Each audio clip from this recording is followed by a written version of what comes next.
Hello guys, welcome to my channel. This time I'm cooking seashells with vegetables. I have sauteed the garlic, the shell, and beans.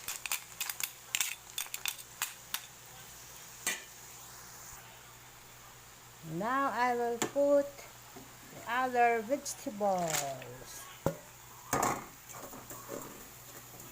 These are the vegetables of chop suey.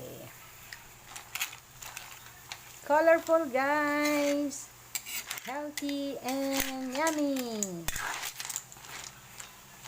Shells with vegetables.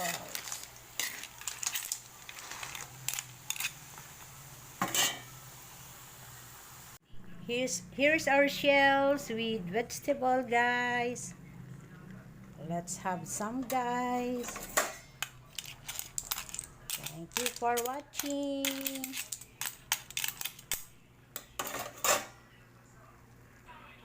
Here's our shells with vegetables. Let's have some guys. Thank you for watching. Please subscribe to my channel. Thank you. Bye-bye.